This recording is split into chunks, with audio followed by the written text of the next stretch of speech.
नमस्कार, बहुत स्वागत है आप सभी का। आप देख रहे हैं आपका अपना खास कार्यक्रम कालचक्र। मैं हूं आपके साथ आशा झा। मेरे साथ कार्यक्रम में एक बार फिर मौजूद हैं प्रश्न कुंडली विशेषज्ञ पंडित सुरेश पांडे जी। बहुत बहुत स्वागत है पंडित जी आपका। नमस्कार से बढ़ेगी उम्र, नमस्कार से बढ़ेगा पुण्य, नमस्कार से बढ़ेगा सौभाग्य, नमस्कार से बदलेगा भाग्य। जानिए नमस्कार का चमत्कार।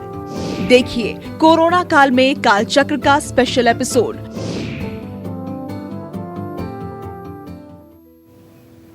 जी हाँ, सिर्फ इस एक नमस्कार से, इसलिए फिर से आप सभी को नमस्कार। और आज का कार्यक्रम जरूर देखिए, नमस्कार के अर्थ को समझिए। जब आज हम कोरोना के दौर से गुजर रहे हैं और सबसे पहले भारत ने विश्व में संदेश दिया नमस्ते कीजिए, तो इसी नमस्कार का महत्व क्या है।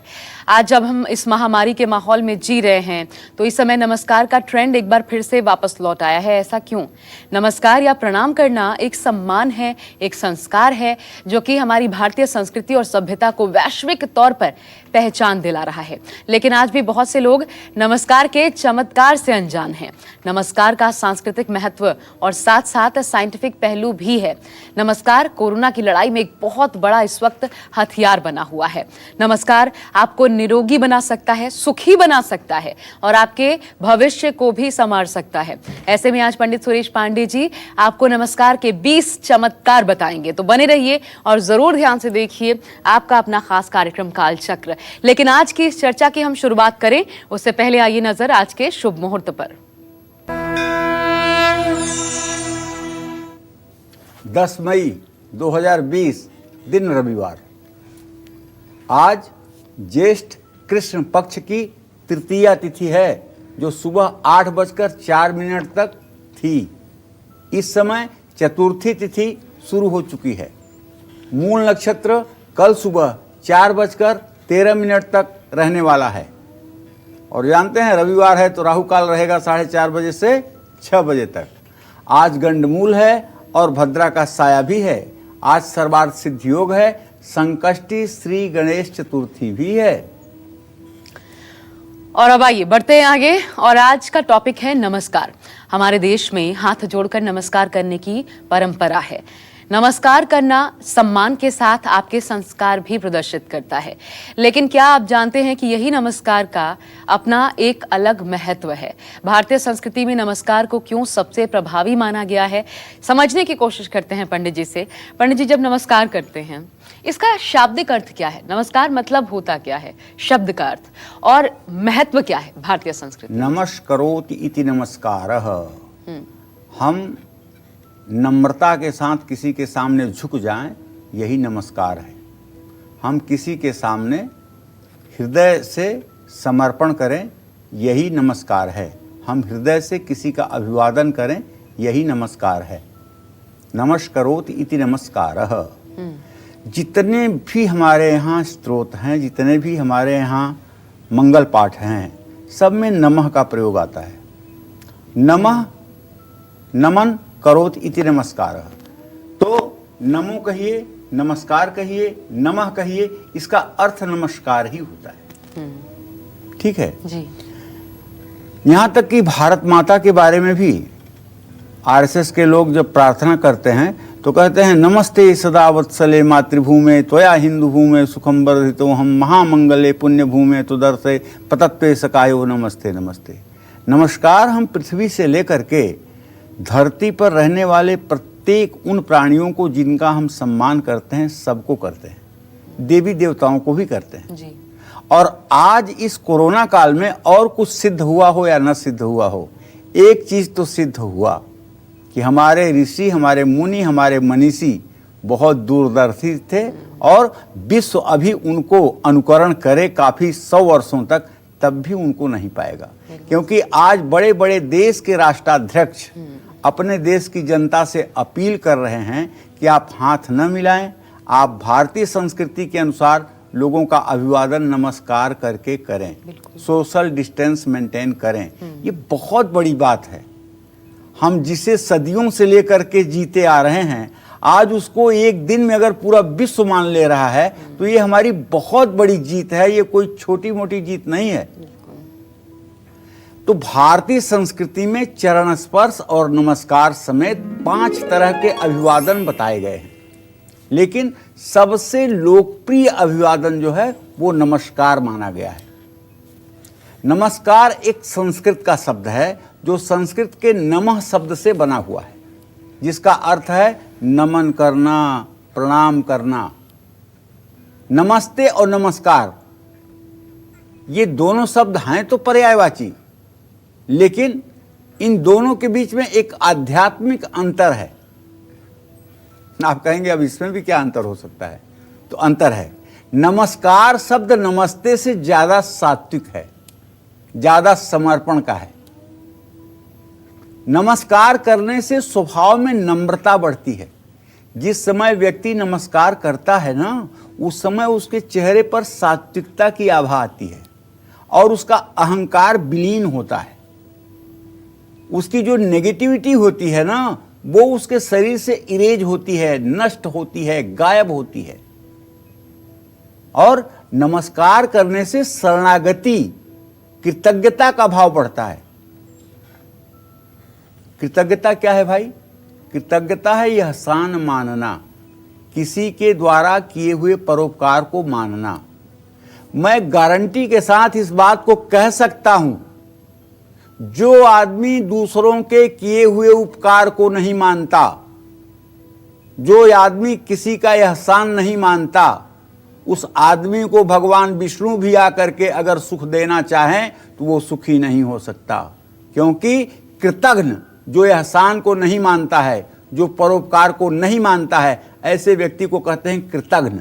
और कृतज्ञ को न तो इस धरा पर सुख है और न इस धराधाम के बाद जहां वो जाएगा वहां सुख है।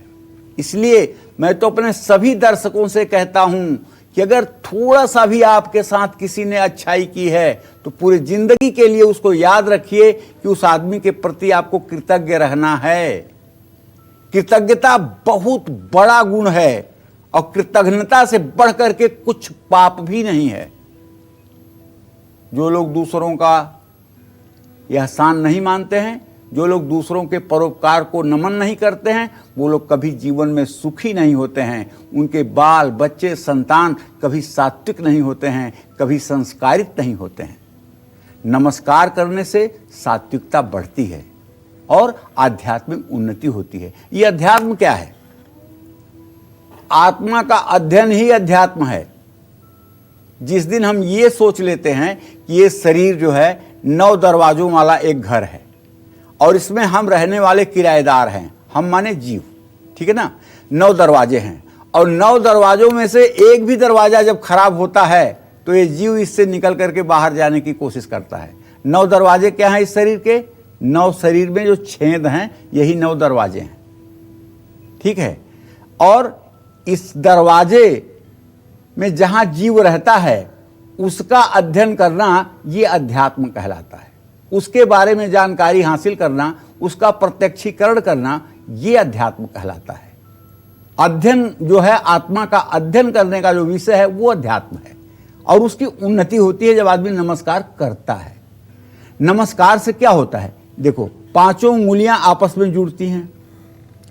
इससे शरीर में जो नाड़ी दोष है वो दूर होता है। नमस्कार करने से शरीर के सुर ताल लय सुधर जाते हैं। ये पूरी दुनिया को मालूम है कि पूरे संसार की सृष्टि 5 तत्व से हुई है। छित जल पावक गगन समीर, ये 5 तत्व हैं। पृथ्वी तत्व, जल तत्व, आकाश तत्व, वायु तत्व, अग्नि तत्व, ये 5 तत्व हैं जिससे इस सृष्टि का निर्माण हुआ है।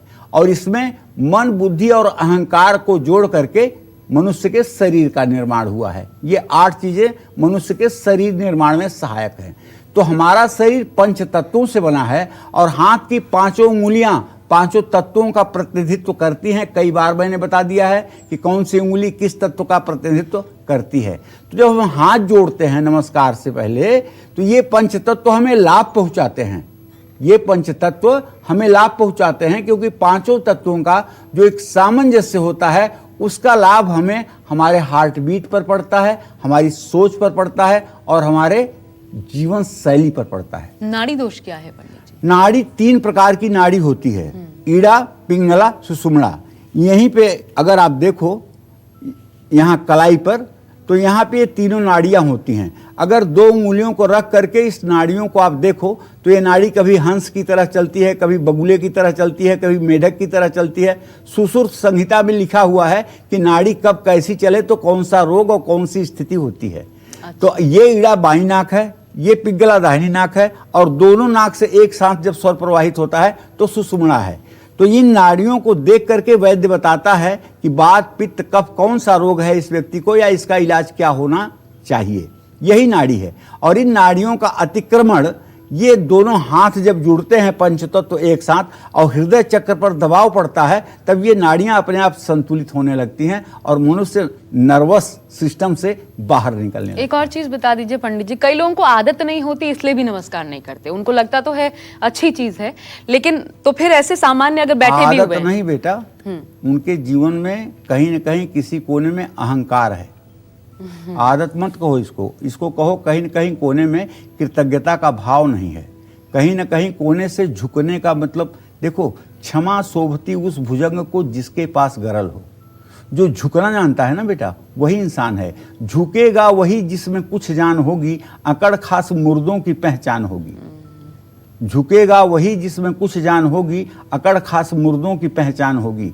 जब तक आदमी जिंदा है वो चाहे जितना झुक ले, चाहे जितना मुड़ ले, लेकिन जिस समय आदमी मर जाता है ना तो उसके सारे शरीर अकड़ जाते हैं। तो जो मुर्दे हैं, जीवित मुर्दे हैं, वो झुकना नहीं जानते, वो नमस्कार करना नहीं जानते। मैं एक और, हाँ आप बोलिए। एक बात बता रहा हूँ, हमारे एक बहुत आदरणीय भैया हैं और मैं उनका बड़ा सम्मान करता हूँ। उम्र में 7-8 साल बड़े हैं।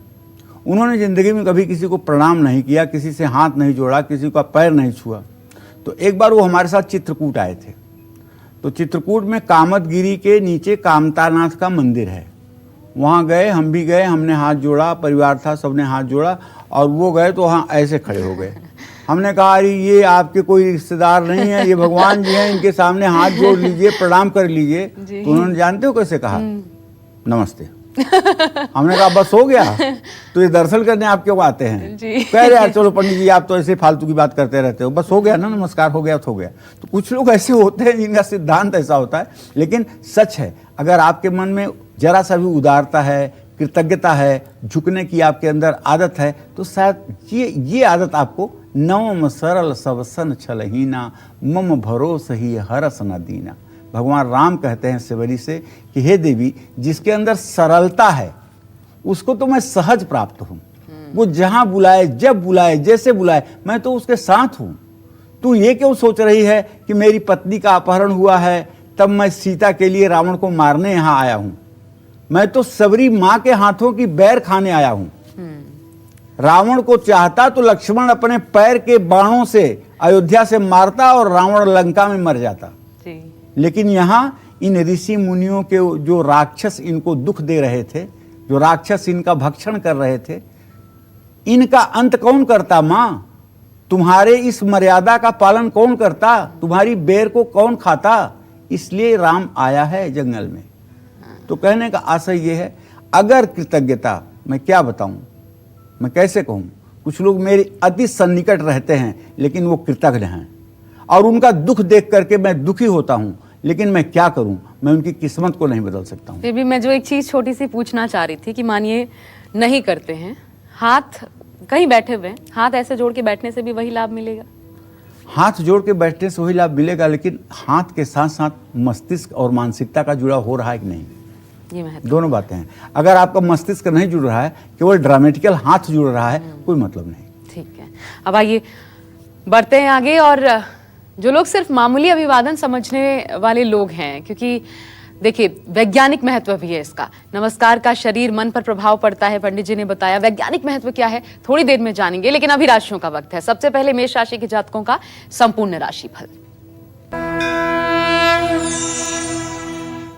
चलिए भाई, तो मेष राशि के जातकों को बताऊं कि अभी भी सूर्यदेव आपकी राशि में 25 अंश 47 कला पर गोचर कर रहे हैं। ये इस समय शुक्र के नक्षत्र में हैं। तो इसलिए मैं आपसे यही रिक्वेस्ट करूंगा कि आज किसी नए काम की शुरुआत मत करिएगा। और यदि आज आपने यात्रा करने की कोशिश की तो यात्रा में मुश्किलें आएंगी, तकलीफ मिलेगी। और आज आपको अपने क्रोध पर भी नियंत्रण रखना है, वाणी को भी संयमित रखना है और अपने ऐसे दुश्मनों को पहचानिए जो मुंह पे आपके मीठे बने रहते हैं और आपको नुकसान पहुंचाने की कोशिश करते हैं। आज आपको अपने पास एक सफेद रुमाल रखनी चाहिए। शुभ अंक आपके लिए 9 है, शुभ रंग आपके लिए केसरिया है। जय मां विंध्यवासिनी। अब हम आपको बताएं कि किस तरह से किया गया नमस्कार आपके गुस्से को पल भर में शांत कर सकता है, आपके अंदर सकारात्मक ऊर्जा भर सकता है। ये मैं बताऊंगा आपको, बस थोड़ी देर में। बने रहिएगा हमारे साथ, देखते रहिएगा कालचक्र।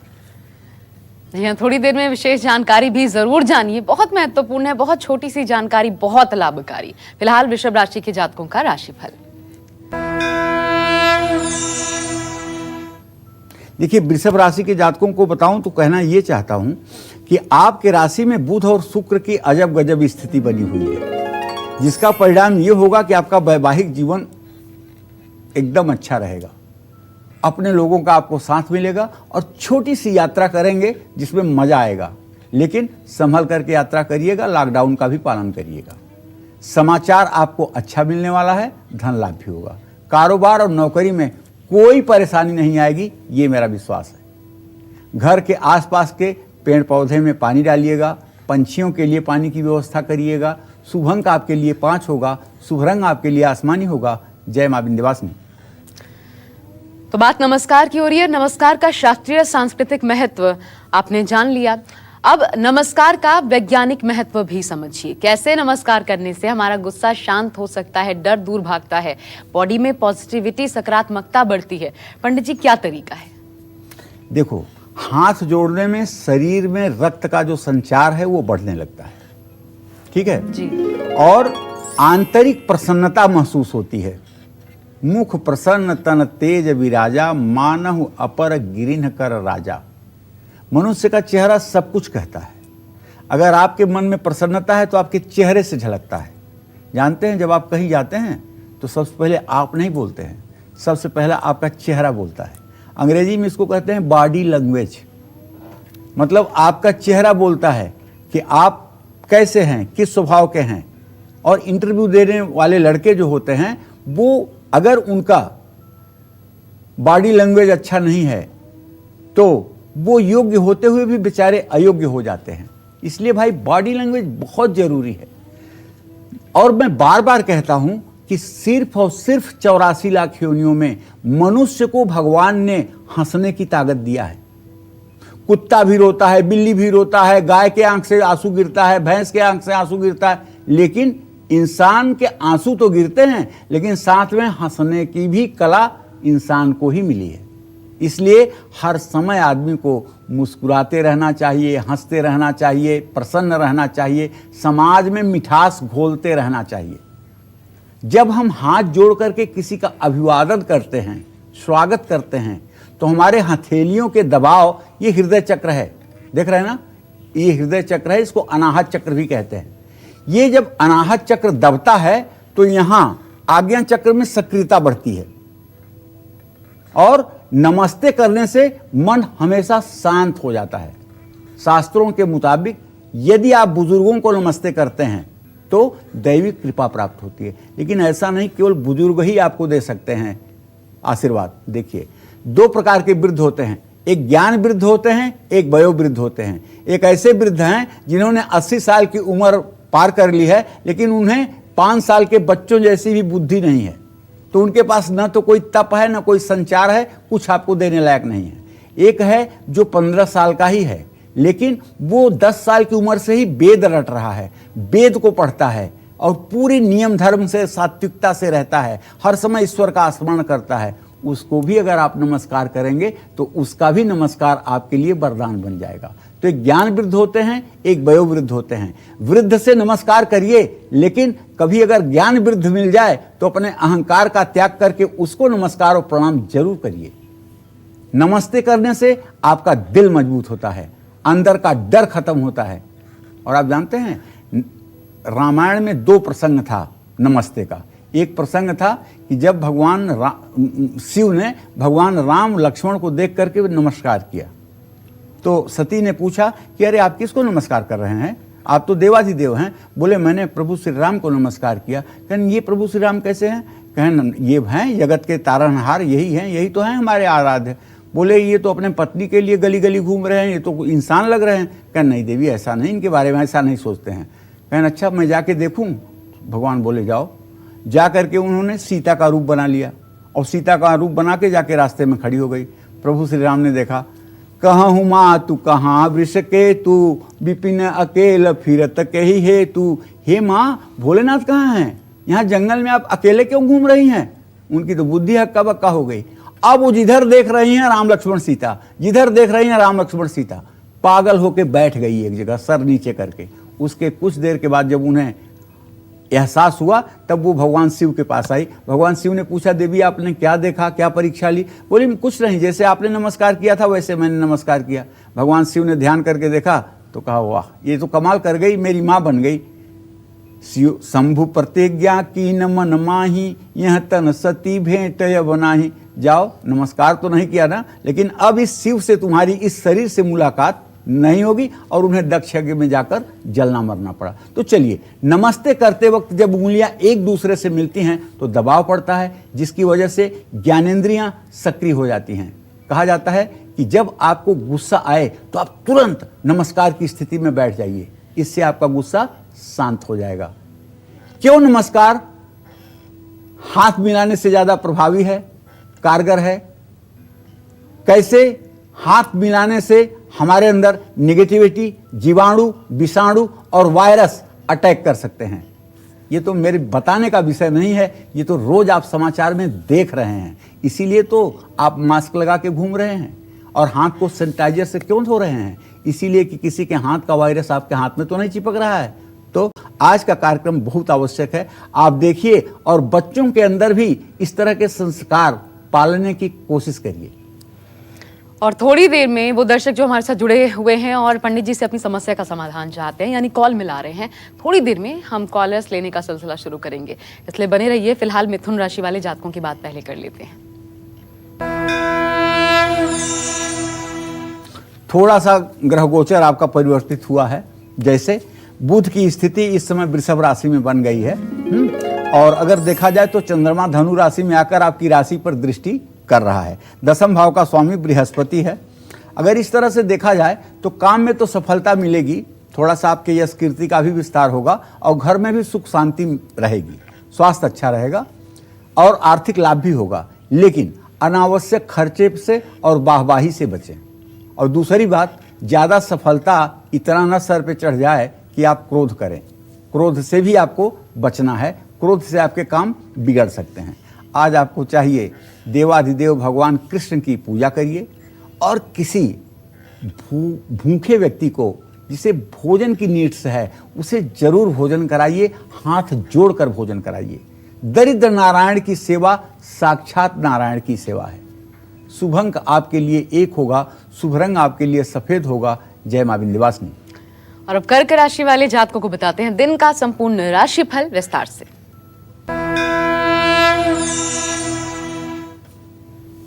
देखिए भाई, आपका गोचर अच्छा नहीं है ये कहने में मुझे संकोच नहीं है, लेकिन मैं आपको डरा नहीं रहा हूं, क्योंकि आपका राशि स्वामी इस समय शत्रु स्थान में केतु के साथ ग्रहण दोष में फंस गया है।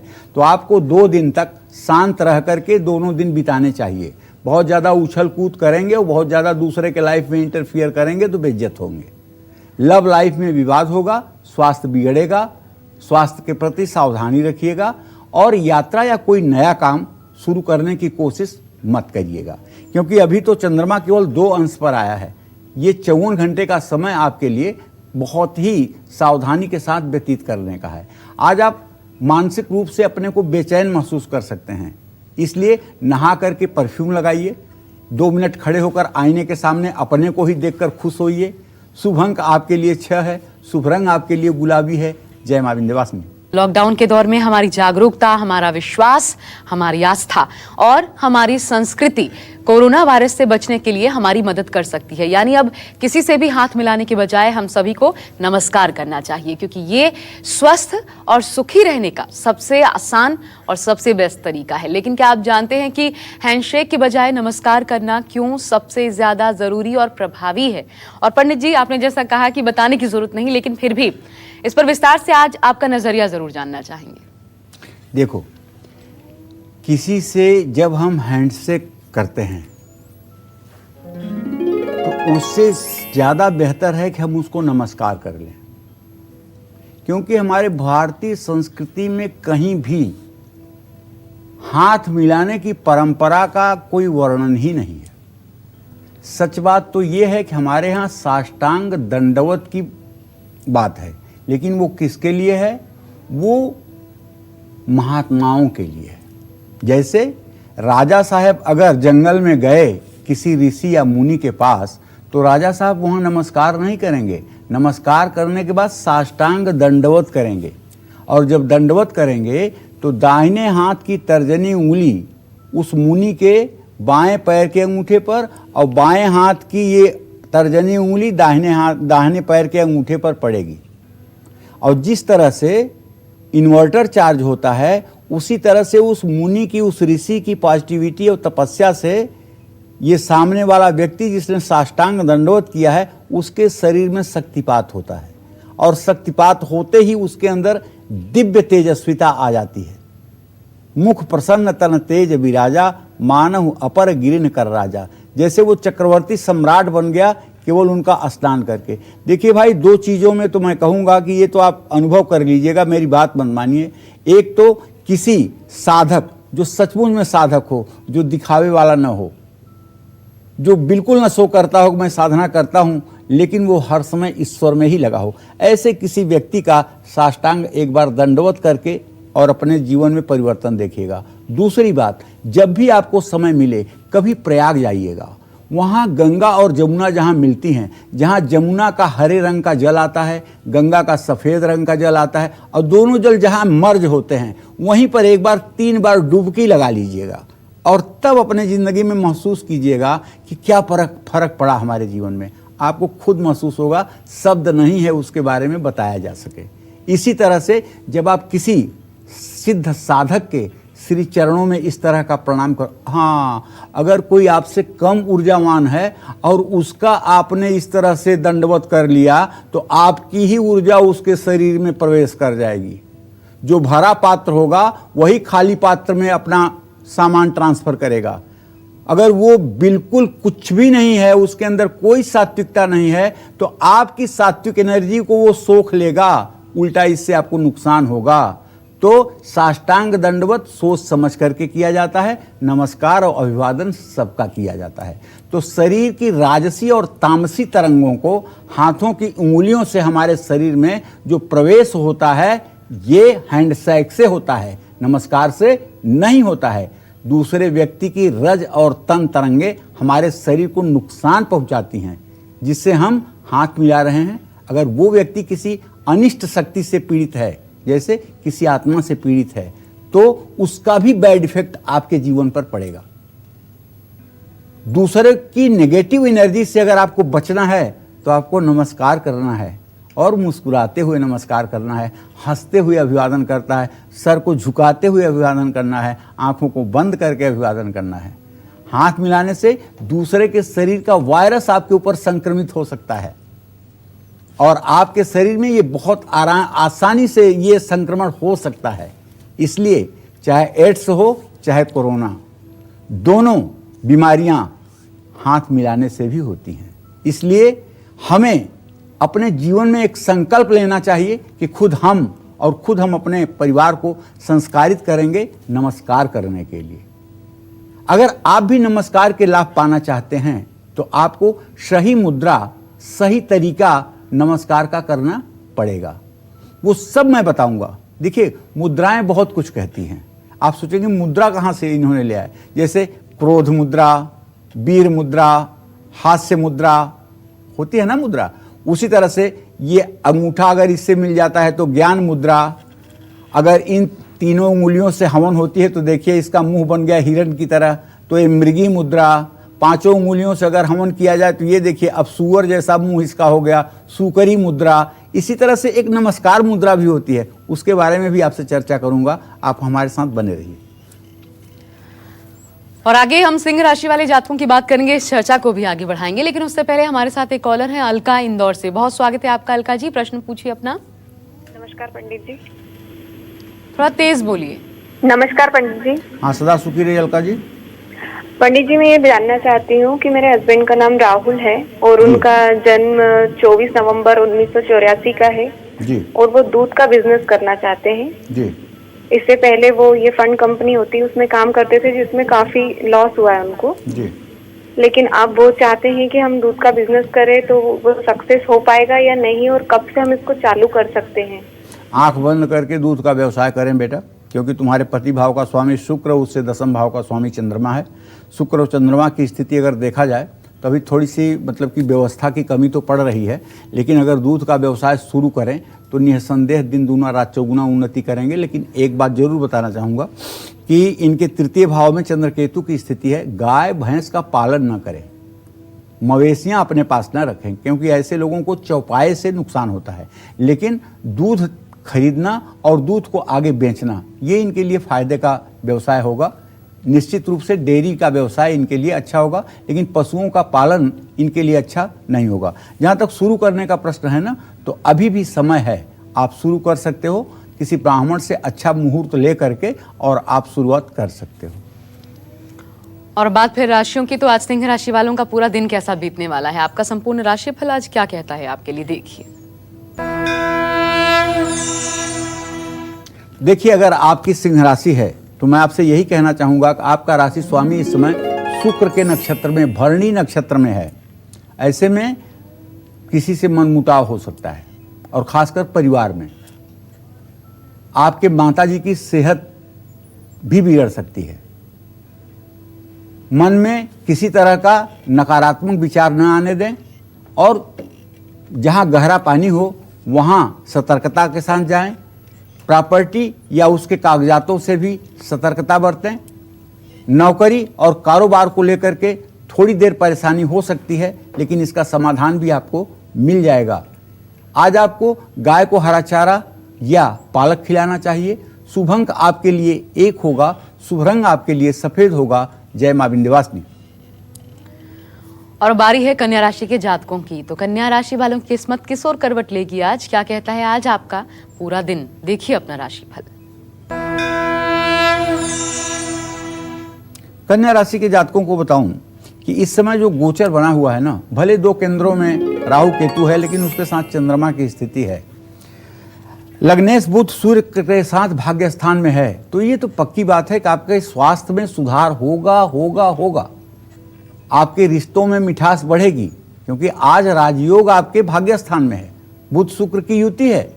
और जो लोग आपसे कंपटीशन कर रहे हैं ना, वो अब आपका बाल नहीं बांका कर पाएंगे, आपका नुकसान नहीं कर पाएंगे।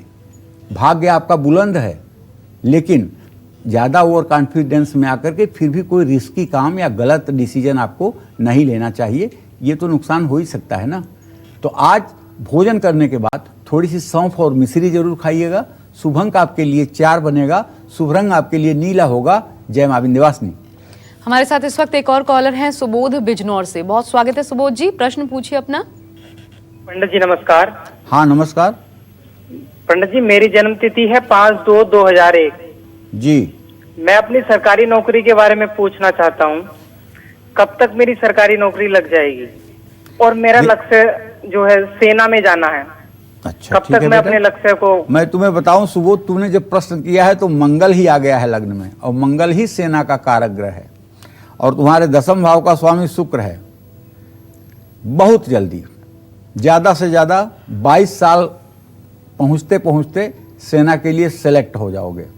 2 साल की देर है बेटा, बस चना गुड़ खाओ और दौड़ लगाओ। निश्चित रूप से आपका सिलेक्शन होगा और आप देश सेवा के लिए ही पैदा हुए हो। आपके विचार अच्छे हैं और आप अच्छा करोगे। बस मैं आपसे यही कहूँगा कि चना गुड़ खाओ, दूध पियो और दौड़ लगाओ, और हाँ, थोड़ा सा पढ़ाई लिखाई पर भी ध्यान दो। और आजकल हमारे समाज में नमस्कार करने की परिभाषा बदल रही है। लोग सिर्फ फॉर्मेलिटी के लिए नमस्कार करते हैं क्योंकि महत्व समझते नहीं। लेकिन अगर आप नमस्कार के चमत्कार को पाना चाहते हैं तो आपको सही मुद्रा और सही तरीके से नमस्कार करना पड़ेगा, तभी आपको इसके पॉजिटिव रिजल्ट्स मिल पाएंगे। तो पंडित जी, नमस्कार की मुद्रा क्या है?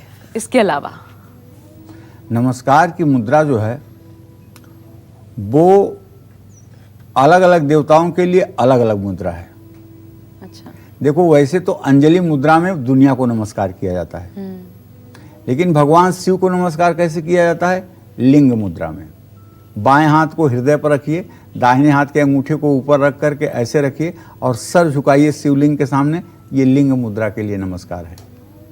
देवियों का नमस्कार कैसे होता है? देवियों का नमस्कार होता है योनि मुद्रा से। इस तरह से उंगलियों को बना करके और इस तरह से जो है देवियों के चित्र के सामने योनि मुद्रा का प्रदर्शन होता है, उससे नमस्कार होता है। मनुष्य जो नमस्कार करता है वो एक प्रकार का योग और क्रिया है। नमस्ते एक प्रकार की मुद्रा है, इसको कहते हैं अंजलि मुद्रा। दोनों हाथ को जोड़ते हैं तो अंजलि मुद्रा होती है। जब आप हाथ में फूल लेते हैं, बेलपत्र लेते हैं, देवता के ऊपर समर्पित करते हैं तो उसको अंजलि कहते हैं ना। तो वो ये अंजलि मुद्रा जो है ये नमस्कार की मुद्रा है। अलग अलग देवी देवताओं के लिए अलग अलग मुद्रा है, ठीक है ना। तो नमस्कार कैसे करना चाहिए ये मैं बताना चाहता हूं। गहरी और लंबी सांस के साथ दोनों हाथों को दबाकर आपस में जोड़कर और हृदय के पास रख करके उंगलियों को ऊपर की तरफ सीधी रख करके और अंगूठा ये जो देख रहे हैं ना, इसका ये मध्य पोर्शन ये हृदय से सटा करके रखिए और उंगलियों को, अंगूठे को एक दूसरे के पास ना रखिए। सिर और गर्दन थोड़ा सा झुकाइए, आंखें बंद करिए और तब नमस्कार बोलिए।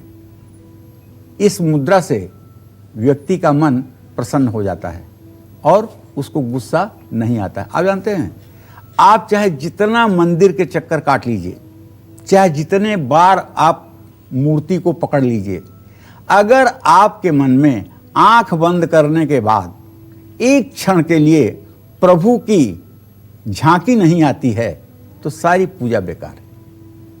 और एक मिनट के लिए अगर उनकी निर्मल झांकी आपके शरीर में आ जाती है, आपके हृदय में आ जाती है, तो वही आपका जीवन धन्य बनाती है। धीरे धीरे ये अभ्यास करके हमें ऐसा करना चाहिए कि जब हम आंख बंद करें तो उनका श्रीहरि का दर्शन हो और हम उन्हें देख करके अपने मन के नकारात्मक विचारों से मुक्ति पाएं और सद्मार्ग का हमें मार्गदर्शन हो।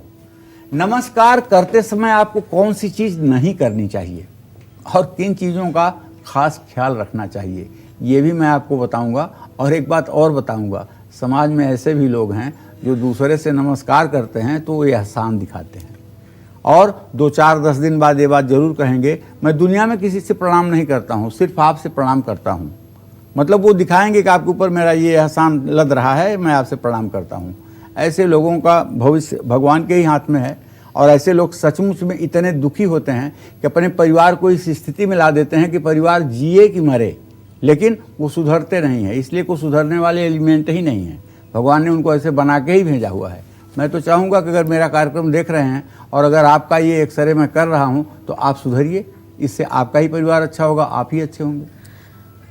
और हमारी फोन लाइंस लगातार खुली हुई हैं। थोड़ी देर में कुछ और कॉलर्स को हम अपने साथ जोड़ेंगे, लेकिन कैसा रहेगा आज तुला राशि वालों का पूरा दिन और आज के दिन आपके लिए क्या है शुभ, क्या है अशुभ, देखिए। देखिए, तुला राशि के जातकों को बताऊं कि आपके राशि से 8वें स्थान में जो शुक्र और बुध की युति बनी है, ये इस बात का संकेत है कि आज कहीं न कहीं से आपके मन में दुविधा की स्थिति रहेगी। ऐसे में अगर कोई ज़रूरी डिसीजन लेना है जो फ्यूचर से रिलेटेड है तो उसको आज अवॉइड करना ही बुद्धिमानी होगी। और हाँ, आपके 10वें भाव का स्वामी जो है ना, वो चंद्रमा है, केतु के साथ ग्रहण दोष में है। तो अगर नया काम नहीं शुरू करेंगे तभी आपकी भलाई है। वाणी पर नियंत्रण रखना होगा, वरना बेवजह के झगड़े बढ़ेंगे। जिद छोड़ना होगा, लोगों के साथ सामंजस्य सुलह समझौते की कोशिश करना होगा। आर्थिक लाभ तो मिलेगा ही, लेकिन स्वास्थ्य ठीक रहे इसके लिए भी सतर्क रहिएगा। चींटियों को आटा डालिएगा। शुभ अंक आपके लिए 7 होगा, शुभ रंग आपके लिए भूरा होगा, जय मां विंध्यवासिनी। और अगर आप हैं वृश्चिक राशि वाले जातक तो दिन आपका कैसा बीतेगा? सुख मिलेगा या फिर स्थितियां संकट भरी हो सकती हैं? पूरा राशिफल आपका क्या कहता है, देखिए।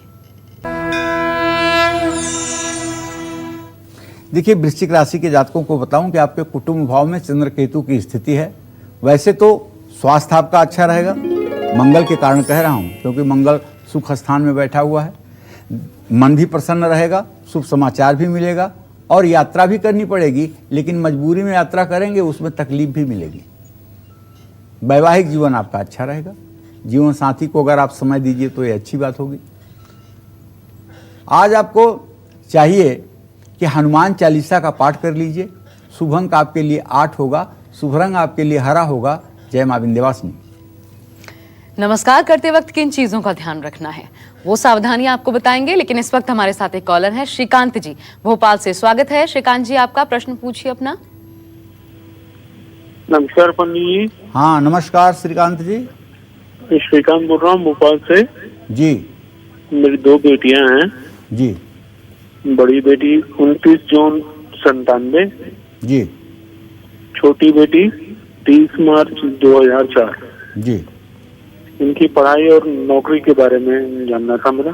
क्या बड़ी बेटी की सरकारी नौकरी हो सकती है? चलिए, बड़ी बेटी के बारे में तो चिंता ही मत कीजिए, उसका फ्यूचर बहुत ही ब्राइट है, बहुत ही अच्छा है। बिल्कुल आपको चिंता करने की ज़रूरत नहीं है। उसका नौकरी अच्छी हो जाएगी, उसका विवाह संस्कार अच्छा हो जाएगा। थोड़े से स्वास्थ्य से लेकर के कभी कभार उसे दर्द की स्थिति रहती है। ऐसे में मैं चाहूँगा कि अगर वो दुर्गा सप्तशती में कवच का रोज पाठ करना शुरू कर दे और दुर्गा की आराधना शुरू कर दे तो उसकी सेहत ठीक रहेगी। जहाँ तक छोटी बेटी का प्रश्न है तो उसके बारे में तो आपसे ये कहूँगा कि इंटेलिजेंट तो बहुत है, तेज भी बहुत है, लेकिन कभी कभी बहुत जल्दी मतलब कि नर्वस हो जाती है। तो इसको हर समय आपको जो है इसके उत्साह का वर्धन करना चाहिए और इसे रात में दूध नहीं पीने देना चाहिए।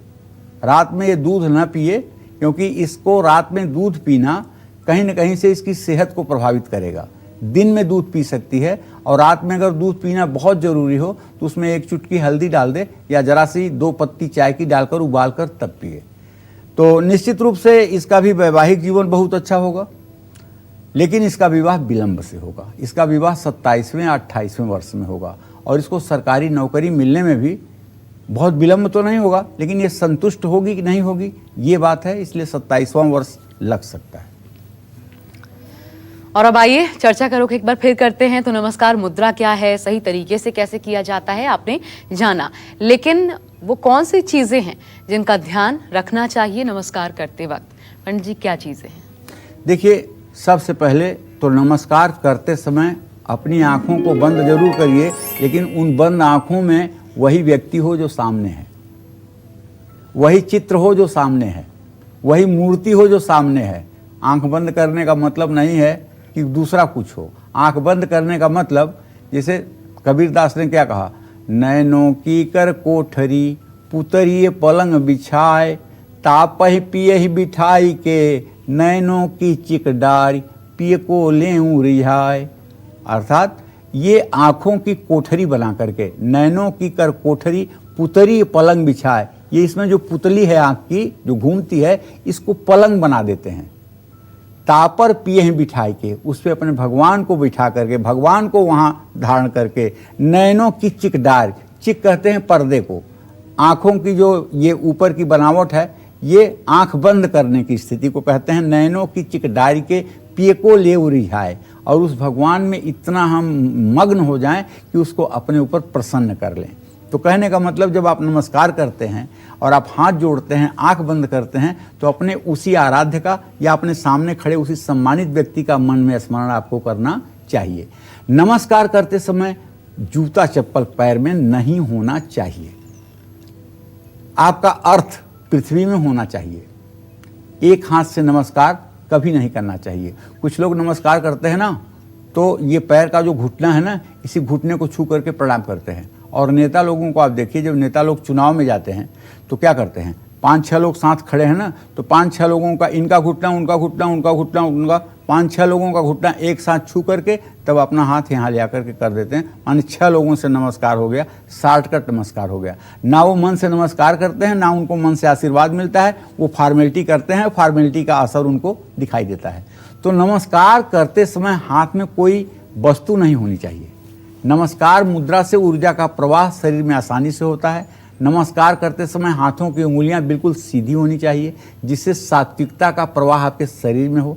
नमस्कार करते समय हाथ साफ होना चाहिए। लेकिन एक बात बता रहा हूं कि अगर आपको लगे कि कोई साधक है, कोई सिद्ध महात्मा है, कोई सत्पुरुष है, तो उसको साष्टांग दंडवत करने का अगर मौका मिले तो ये कभी मत छोड़िएगा। लेकिन ये तब करिएगा जब अंदर से आपकी आत्मा कहे कि झुको, ये वही जगह है जहाँ तुम्हें झुकना चाहिए। ये आपका मन कहेगा। जब आप किसी देवालय में जाते हैं, किसी मंदिर में जाते हैं, तो आपकी आत्मा कहती है कि हाँ, ये वही जगह है जहाँ तुम्हें झुकना चाहिए।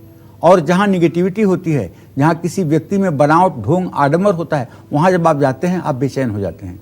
आपका बार बार ध्यान घड़ी पे जाता है, यहाँ से कितना जल्दी निकलूं, कितना जल्दी चलूं। तो ये चीज़ें सब आपके हृदय में ही रिफ्लेक्ट होंगी और उसी के आधार पर अगर आप निर्णय लेंगे तो शायद आपका भला होगा।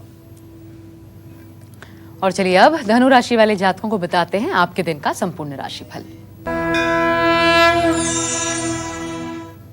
आपके राशि में चंद्रमा केतु के साथ ग्रहण दोष में है, इसलिए मैं यही कहूँगा कि आज का दिन अच्छा नहीं है। आज का दिन कष्टदायक है। अपनों से बेवजह मनमुटाव हो सकता है, क्रोध बढ़ सकता है, सेहत बिगड़ सकती है। इसलिए वाणी और व्यवहार पर संयम रखिएगा। जरा सी भी लापरवाही दुर्घटना करा सकती है। सतर्क रहिए, फिजूल खर्ची भी हो सकती है। इसलिए आज आपको माँ लक्ष्मी को सफ़ेद फूलों की पुष्पांजलि देनी चाहिए और किसी दीनहीन गरीब व्यक्ति को भोजन की व्यवस्था देनी चाहिए। शुभ अंक आपके लिए 7 होगा, शुभ रंग आपके लिए क्रीम होगा। जय मां विंध्यवासिनी। अब आइए बात कर लेते हैं मकर राशि के जातकों की और क्या कहता है मकर राशि वालों का आज का राशिफल। संकट की इस घड़ी में आपकी किस्मत आपका कितना साथ देगी, देखिए।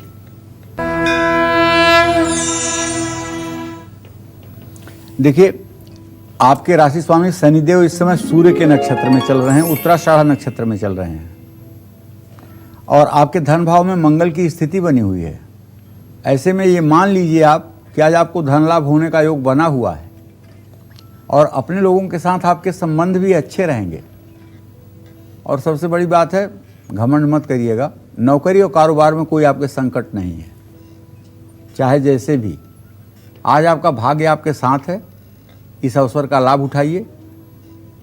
पंछियों के लिए दाना और पानी की व्यवस्था जरूर करिए। शुभ अंक आपके लिए 9 है, शुभ रंग आपके लिए ग्रे है। जय मां विंध्यवासिनी। कुंभ राशि, मीन राशि दोनों जातकों को बताएंगे आज के दिन के खास उपाय, लेकिन उससे पहले ममता जी गोंडा से हमारे साथ एक कॉलर हैं। स्वागत है ममता जी आपका, अपना सवाल पूछिए पंडित जी से। पंडित जी। हाँ ममता।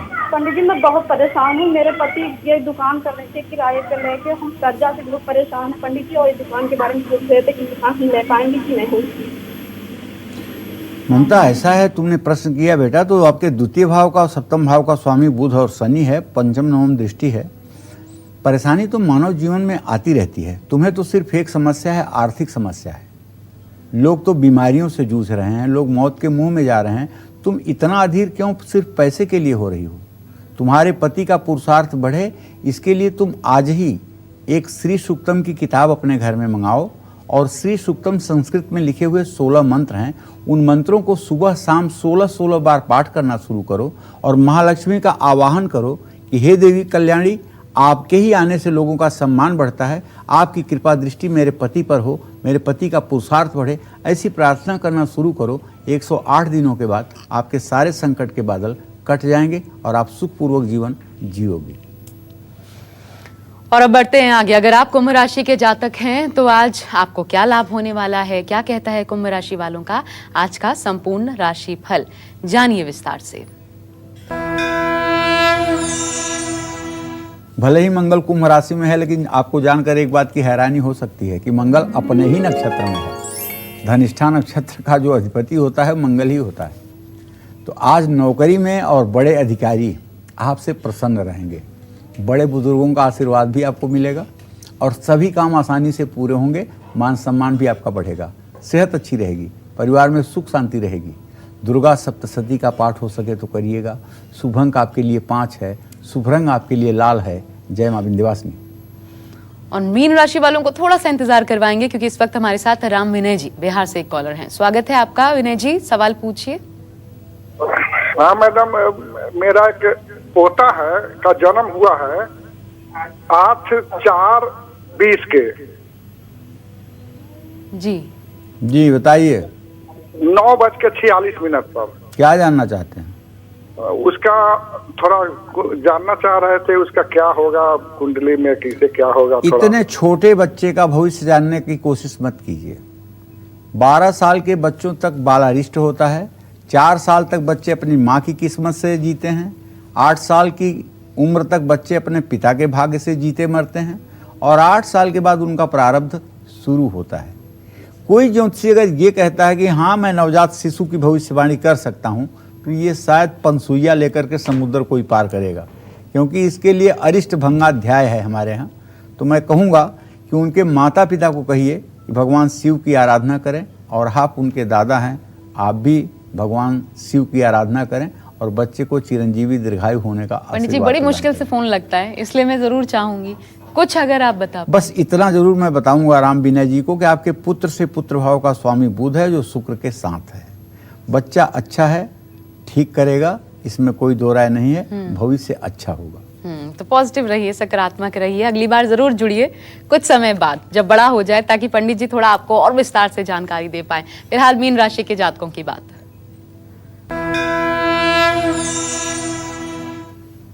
देखो, मीन राशि के जातकों को बताऊं कि आपका राशि स्वामी बृहस्पति का जो इस समय गोचर है वो ये बात का संकेत कर रहा है कि ये नीच के नवमांश का बृहस्पति आपको थकान भी देगा, बेचैनी भी देगा। और जानते हैं, यही बृहस्पति की स्थिति आर्थिक तंगी, मजदूरों के साथ भूखमरी और ये कोरोना वायरस, ये सब अकेले यही बृहस्पति जनक बन करके इस समय कर रहा है। बेचैनी महसूस होना आपके लिए सामान्य बात है, लेकिन खूब हिम्मत रखिए और बच्चों को लेकर अगर कोई प्रॉब्लम आए तो तटस्थ होकर उसका समाधान करिए, बेचैन मत होइए। नौकरी में वाद विवाद भी हो सकता है और हो सकता है कि नौकरी से कुछ दिनों के लिए आपको घर भी बैठाया जाए, तो इसमें भी डिप्रेशन में आने की ज़रूरत नहीं है। इंतज़ार करिएगा, 10 जून के बाद दिन आपके बदलेंगे। अपनों से मतभेद ना होने दें, किसी ज़रूरतमंद को राशन दें या भोजन कराएं। शुभ अंक आपके लिए 6 होगा, शुभ रंग आपके लिए पीला होगा। जय मां विंध्यवासिनी। कहते हैं समय है निकल जाएगा। जी हाँ, मुश्किल समय जरूर है, ये भी निकल जाएगा। बस सकारात्मक बने रहिए। और इससे जुड़े उपाय आपको क्या करने हैं जो आपको पॉजिटिविटी दिलाएं, यही बताते हैं ठीक 8:53 पर आपके सामने उपस्थित होकर हमारे जरिए कालचक्र के माध्यम से पंडित सुरेश पांडे जी। तो पंडित जी बहुत धन्यवाद आपका हमारे साथ जुड़ने के लिए। और यकीन मानिए कि अगर आप जागरूक, सेफ, स्वस्थ रहेंगे तो समाज और देश हर संकट से पार पा लेगा। और इसलिए कोरोना काल में घर बैठे सारे उपाय करिए और जरूर बने रहिए कालचक्र के साथ रोजाना। हमें फिलहाल पूरी टीम को आज्ञा दीजिए। नमस्कार।